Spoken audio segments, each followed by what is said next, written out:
আমার বর চিড়ের নাড়ু, তিলের নাড়ু, মুড়ির মোয়া, নারকেলের নাড়ু খেতে ভীষণ ভালোবাসে। তাই ভাবলাম যেহেতু যাবো সেই কারণে বানিয়ে নিচ্ছি। দেখো এখানে চিড়ের মোয়া বানিয়ে নিচ্ছি। এত গরম ছিল যে বানাতে পারছিলাম না, সব খুলে যাচ্ছিলো। তারপরে বানিয়ে নিলাম হচ্ছে তিলের নাড়ু। তিল আনিয়েছিলাম আমার শ্বশুরমশাইকে দিয়ে, যেহেতু যাবো সেহেতু অল্প বানিয়ে নিয়ে যাই। তো বানানো হয়ে গেছে। তারপরে দেখো সকাল 8:30টার দিকে বাস, আমরা চলে যাচ্ছি এখন বাস স্ট্যান্ডে। তো আমি যাওয়ার ইচ্ছে ছিল না, তারপর আমার বোন বললো চল যাই, আর আমার একটু কাজ ছিল। তো আর যেহেতু কুচবিহার এখন রাসমেলা চলছে, মেলাটাও ঘুরে আসা যাবে, সেই কারণে যাচ্ছি। তো দেখো বেডিংপত্র এত হয়ে গেছে যে বলার মতো না। শীতের দিনে মানে বেডিংপত্র একটু বেশি হয়। তার মধ্যে একটা কম্বল নিয়েছিলাম, ব্ল্যাঙ্কেট, ওই ব্ল্যাঙ্কেটটাই মানে ট্রলি ব্যাগটা ভরে গিয়েছিলো। তারপরে বাচ্চাদের শীতের পোশাক, আমার শীতের পোশাক। তো দেখো অনেক কষ্টে বাসটা ধরেছি, কারণ 8:30 বেজে গিয়েছিল আর বাসটা দেখলাম যাচ্ছিল। তারপরে দৌড়ে বাসটা ধরলাম, ধরার পরে চলে যাচ্ছি এখন কোচবিহার। তারপরে দেখো এই রাস্তার মাঝখানে দাঁড় করিয়েছে। তো আমি ভাবলাম একটু ভিডিও নেওয়া যাক, এত সুন্দর লাগছিল চা পাতা বাগানটা। তো এখন বাজে সকাল 11টা আর আমরা চলে এসেছি আমার হাজব্যান্ডের ক্যাম্পেও ছিল ডিউটিতে, ওখান থেকে আমাদের নিয়ে আসলো একটা রুমে। এই রুমটা একদিনের জন্য ভাড়া নেওয়া হয়েছে। তো রুমটা বেশ ভালোই ছিল।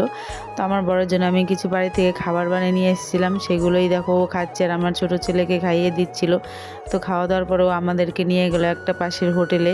তো আমরা ফ্রেশ হয়ে চলে আসলাম এখানে ভাত খাওয়ার জন্য। তো ভাত টাত খাওয়া দাওয়া করে একটু ঘুমিয়ে বিকেলবেলা আবার চলে গেলাম আমার বরের ক্যাম্পে। ওখানে একটু বাচ্চারা পার্কে খেলাধুলো করলো আর আমিও কিছু ভিডিও বানালাম। বানানোর পরে তারপর সন্ধেবেলায় দেখো চলে গিয়েছিলাম হচ্ছে মেলাতে। আর মেলাতে তো সব মেলাতে একই দোকানপাট থাকে, তোমরা সবাই জানো।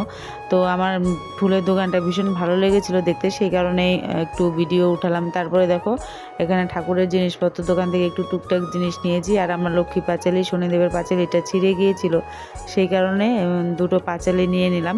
কারণ লক্ষ্মী পাঁচালিটা তো লাগেই, তোমরা সবাই জানো, সেই কারণে নিয়ে নিলাম। আর শনিদেবের পাঁচালিটাও আমার জানি না কোথায় হারিয়ে গেছে, তো সেটাও নিয়ে নিলাম, আমাদের তো দরকার হয়। তারপরে দেখো যাচ্ছিলাম মেলার দিকে। তো মেলায় ঢুকে পড়লাম, ঢুকে তো অনেক ভিড়ের মধ্যে পড়ে গেলাম। তারপরে দেখো এই যে এটা তো দেখেই আমার মাথা ঘোরাচ্ছে, এটাতে ওঠা তো দূরে থাকে, আমাকে যদি কেউ 1000 টাকাও দিয়ে বলে এই নাগরদোলাটায় ওর, তবুও আমি উঠবো না বাবা, আমার দরকার নেই।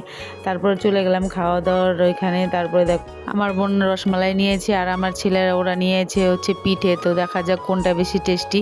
তো রসমালাইটাই বেশি টেস্টি ছিল, আমি একটু খেয়েছিলাম, তো ভীষণ টেস্টি ছিল রসমালাইটা। পিঠেটা অত ভালো ছিল না, তো আমার বোনেরও ভালো লেগেছে পিঠেটা। তারপর আমার তো ঝাল খেতে ভালো লাগে, তাই আমি ঝাল জিনিস খাবো, চলে এলাম ঝাল খেতে।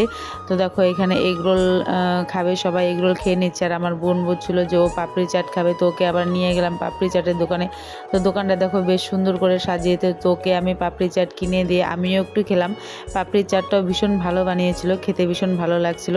তারপরে আরও অনেক কিছু খাওয়া দাওয়া করে অনেক রাত্রে বাড়ি এসেছিলাম। তো আমার বর ভোরবেলা ডিউটিতে যাওয়ার পরে আমি আবার ঘুমিয়েছি, চোখটা এত লেগে গেছে যে অনেক বেলা হয়ে গেছে। তারপর আমার বোন ডাকছে যে ওঠ, অনেক বেলা হয়ে গেছে, রোদ্র উঠে গেছে। তো আমি দেখি সত্যি অনেকটা বেলা হয়ে গেছে। মানে সকালে ভোরবেলা উঠে যদি আবার ঘুমানো যায় তাহলে কিন্তু ঘুমটা সহজে ভাঙে না। তারপরে সবাই দেখি খেয়ে নিয়েছে, তো আমি পরে লাস্টে মুখ টুক ধুয়ে ফ্রেশ হয়ে দেখো আমিও খেয়ে নিচ্ছি। আমার বর ক্যাম্পে থেকেই খাবার পাঠিয়েছে, দিয়ে গেছে। তো এখানে ছিল ছোলার তরকারি, পুরি আর সুজির হালুয়া। তো আমি বেশি খেতে পারিনি, কারণ সুজির হালুয়াতে এত বেশি ঘি দেওয়া ছিল আর পুরিতে এত বেশি তেল। তো আমি একটা শুধুমাত্র খেয়েছিলাম, তবে তরকারিটা খেয়েছিলাম, ভালো হয়েছিল। আর এখানে আমরা সবাই মিলে রুমের ভিতরে ভীষণ এনজয় করছিলাম। তো দেখো সবাই মিলে খুব হাসাহাসি করছিলাম। তারপরে বাজে বেলা 11টা আর আমরা এখন চলে যাব বাড়ি। মানে এতটা খারাপ লাগছিল যে বলার মতো না। আর আমার বর ক্যাম্পে ডিউটিতে আছে, ওর সাথে দেখা করে এখন ওখান থেকে বাসে উঠবো। মনে হচ্ছিল যে ওকেও সাথে করে নিয়ে যাই। আমার বাসে বসে এত কান্না পাচ্ছিল যে কি বলবো, বলার মতো না। কিছু আর করার নেই, কাজের সূত্রে যাদের হাজব্যান্ডরা বাইরে থাকে তারাই শুধুমাত্র জানে কতটা কষ্ট লাগে। তো এই তো আমার বরের ক্যাম্প, আমি যাব গেটে, ও ওখানে আছে ডিউটি করছে। তো ভিডিওটা তোমাদের কেমন লাগলো অবশ্যই কমেন্টে জানিও, আর আমার লং ভিডিওগুলো কেমন হয় সেটাও জানিও। সবাই সুস্থ থেকো, ভালো থেকো। আর রাসমেলায় কে কে গিয়েছো তো সেটাও কমেন্টে জানিও। তো তোমরা ভালো থেকো, সুস্থ থেকো, টাটা।